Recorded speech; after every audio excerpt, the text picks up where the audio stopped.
Bonjour à tous. Aujourd'hui, cette vidéo s'appelle Vouloir changer l'autre, c'est impossible et dangereux. Se changer soi-même est la seule solution. Alors, je vais essayer d'expliquer le sens et l'importance de ce message. Dans notre chemin intérieur, quand on consulte un psychothérapeute ou qu'on vient me voir, on s'aperçoit que d'une façon ou d'une autre, ce qu'on veut changer, c'est l'autre. Ce qu'on veut changer, c'est la relation avec l'autre. Mais on ne veut pas tellement s'occuper de sa partie à soi, on veut changer la façon dont fonctionne l'autre avec moi. Alors le but, c'est déjà de vraiment commencer à se comprendre, à se connaître, pour voir comment notre âme a choisi cette relation, que ce soit une relation de couple, une relation avec sa mère, son père, une relation avec ses enfants. Toutes ces relations ont été choisies par notre âme.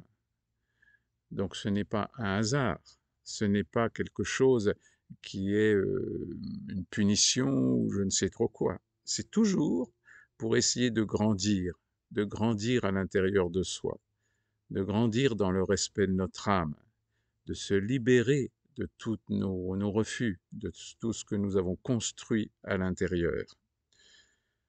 Donc, déjà découvrir l'importance de ce chemin intérieur, l'importance de comprendre que c'est bien à nous de changer, que c'est bien à nous de nettoyer tout ce que nous attendons des autres pour arriver à se donner soi-même, à être dans l'amour de soi et l'amour de l'autre.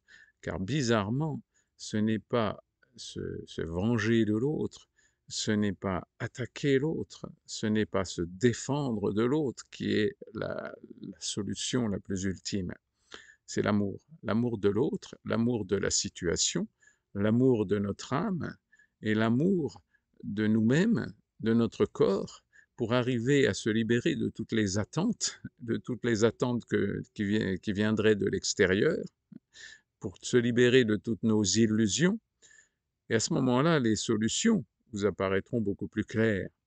Et les solutions, ce ne sont pas la fuite, le contrôle, le masochisme, etc. Il y a des tas de solutions qui sont libérées de toutes ces techniques de survie qui fait qu'on va trouver à l'intérieur de nous une solution dans la situation actuelle avec l'autre, même extrêmement difficile, extrêmement tendue, pour que on arrête de vouloir expliquer à l'autre ce qu'on attend, mais plutôt de voir qu'il n'est pas capable de nous le donner, qu'il n'est pas capable il n'en est pas là, hein, de voir où en est l'autre. Et si on voit où en est l'autre, on va commencer à croire que c'est pas normal qu'on est tombé sur quelqu'un comme ça, que je le répète, que ce soit notre conjoint, notre femme, nos enfants, notre mère, notre père, pour comprendre que si on est tombé sur ces personnes-là, ça veut dire que nous-mêmes, nous sommes vraiment très infantiles. Nous-mêmes, nous sommes pleins d'attentes. Nous-mêmes, nous sommes un enfant immature.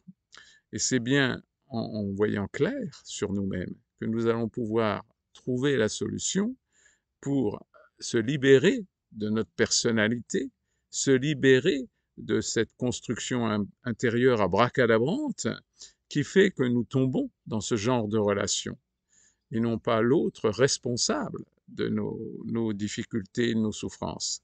C'est bien nous qui créons notre vie. Donc c'est bien nous de devenir responsables de notre évolution intérieure. Donc bien entendu, il existe des tas d'aides, hein, que ce soit des personnes ou des techniques, mais ce ne sont que des aides. En tout cas, il faut bien comprendre qu'il ne s'agit pas de mettre des pansements sur notre personnalité et notre façon de fonctionner, mais bien de remettre en cause toute notre construction intérieure. C'est-à-dire, il s'agit bien d'abord de déconstruire pour arriver à cette vulnérabilité incroyable que nous avons au fond de nous-mêmes, mais c'est dans cette vulnérabilité que se construira une solidité intérieure qui sera inébranlable, hein, et qui ne sera plus attaquable, puis ne sera plus démontable, si je puis dire. Mais ça, c'est pas une construction par rapport à ce que nous sommes aujourd'hui. Il s'agit bien de déconstruire pour reconstruire. Sinon, nous fabriquons quelque chose qui provoque automatiquement des relations avec des personnalités qui vont se nourrir, si vous voulez, de nos faiblesses, se nourrir de notre immaturité.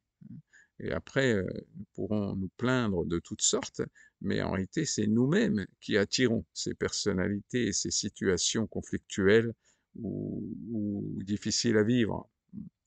Enfin, de toute façon, la vie est difficile à vivre. Ça, c'est pas du tout la question. Ne cherchez pas une vie facile, ça n'existe pas. Mais cherchez une vie qui vous rende heureux.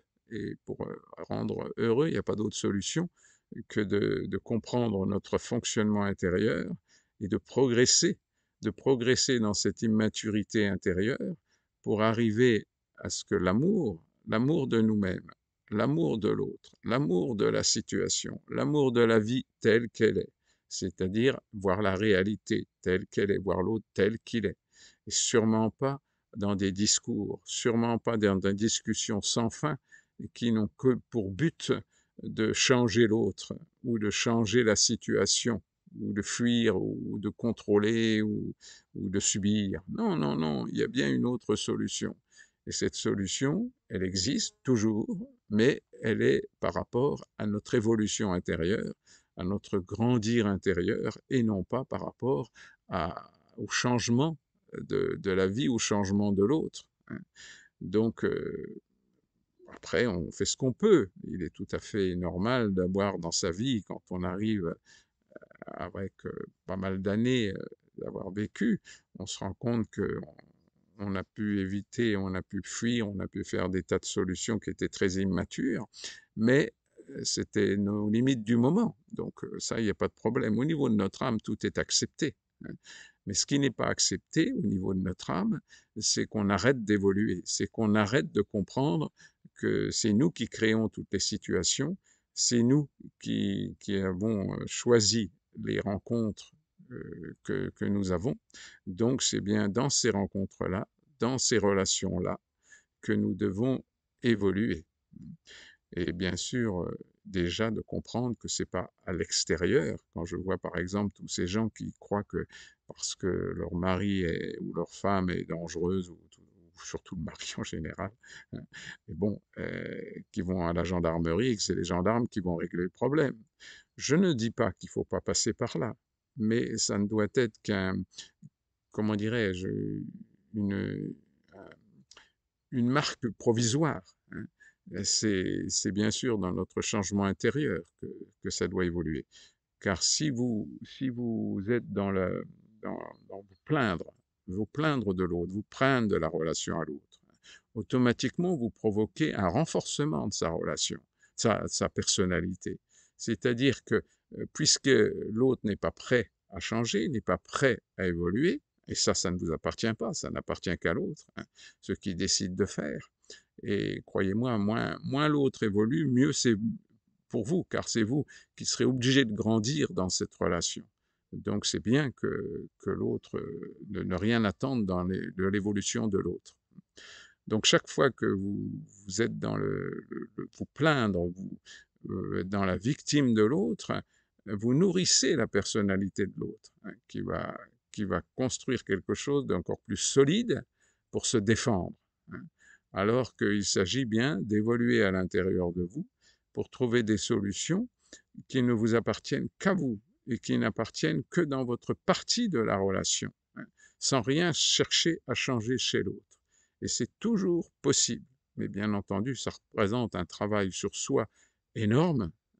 Ça représente des années et des années de travail sur soi, sûrement pas en discutant avec les copains ou les copines. Hein, c'est bien un travail avec un maître spirituel ou déjà de commencer par une thérapie, pourquoi pas. Mais de toute façon, il ne s'agit pas de croire que c'est anodin comme travail.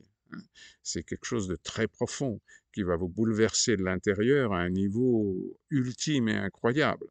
Mais il n'y a pas de solution. L'âme, c'est ce qu'elle veut. Hein. Elle est là pour évoluer, donc elle est là pour lâcher sans arrêt tout ce qui est croyance, illusion, etc. Et c'est le chemin du bonheur en plus. Alors vous voyez, c'est pas du tout pour se sacrifier, il n'y a aucune notion de sacrifice là-dedans, hein. Il y a juste la joie de comprendre la vie telle qu'elle est, de voir la réalité de la vie telle qu'elle est, de la réalité de la vie de l'autre, pour que dans cette réalité, on puisse évoluer et non pas toujours guidé par nos illusions ou par tous les messages que l'on peut voir ou sur Internet ou dans notre culture, etc. Se libérer de sa construction intérieure, c'est aussi se libérer de tout ce qui est culturel dans notre histoire. Et croyez-moi, c'est pas facile. Et se libérer d'une culture, ce n'est pas en prendre une autre, hein. C'est tout simplement d'être libre de toute culture pour comprendre que le vrai sens de la vie est derrière et au-delà de tout cela, et il est pour vous unique automatiquement, puisqu'il ne peut pas y avoir de chemin identique avec deux personnes, ça ne peut être que le vôtre, hein. Mais toujours dans la perte des illusions que c'est l'autre qui doit changer, que la situation doit s'adapter à vous, hein. Non, c'est vous qui devez trouver la solution dans chaque situation pour grandir, grandir dans l'amour de vous-même. Croyez-moi, c'est très compliqué et très long et très important aussi, hein. Et dans l'amour de l'autre, automatiquement, et non pas bien sûr dans un amour catholique, je sais pas moi, un amour appris. Non, non, c'est quelque chose de naturel profond qui vient automatiquement quand vous comprenez le travail qu'il y a à faire sur vous-même et en même temps l'amour de là où vous en êtes dans la vie et de votre réalité à vous. Donc vraiment, c'est très important de comprendre que vouloir changer l'autre, c'est impossible, je vous assure, c'est impossible, et c'est dangereux. C'est dangereux parce que vous renforcez sa personnalité automatiquement comme un système de défense, tout simplement, puisqu'il n'est pas prêt à changer, donc il va obligatoirement euh, construire quelque chose d'un beaucoup plus solide à l'intérieur pour se défendre, hein, même si c'est pas juste, hein, c'est comme ça. Donc c'est dangereux parce que justement, automatiquement, s'il y a de l'agressivité, elle va se déguiser d'une autre forme, mais de toute façon, elle va arriver un jour ou l'autre encore plus violente, hein. Donc c'est vraiment comprendre que, que ce travail sur vous-même, c'est Dieu qui vous le montre, c'est Dieu qui vous l'apporte par rapport aux situations que vous vivez, et c'est ce Dieu intérieur qu'il faut découvrir, son exigence incroyable, son amour incroyable et sa patience incroyable. C'est bien ça qui sont très importants, l'amour infini, la patience infinie et, et l'exigence infinie aussi. Voilà. Voilà, j'espère avoir essayé de passer ce message dans ce lâcher-prise de vouloir changer l'autre, qui est toujours une illusion incroyable, hein, et de pouvoir commencer ce travail intérieur avec une humilité immense, car il n'y a que l'humilité qui vous montre que vous êtes sur un chemin, hein, pour arriver à avancer, avancer à déconstruire ce que vous avez construit, hein. Et je vois trop de gens qui sont venus me voir même pendant des années et qui n'ont pas touché à leur personnalité, qui croient que leur personnalité, c'est eux-mêmes. Ils s'identifient à leur personnalité, hein. J'aime ça, j'aime pas ça, etc. Alors que non, c'est faux, hein. Vous voyez, encore quelqu'un qui me disait, mais moi, je ne supporte pas de jeter du pain, par exemple, hein. Bon, quel infantilisme, hein. Le pain, c'est un aliment comme les autres. C'est pas parce que culturellement il a pris une dimension, on peut se libérer de tout ça aussi, hein. Donc toutes ces croyances, tout ça, ce ne sont encore que des illusions. Voilà, plein d'amour, plein de tendresse et de l'exigence aussi pour votre chemin intérieur. Allez, du soleil dans votre cœur. Au revoir.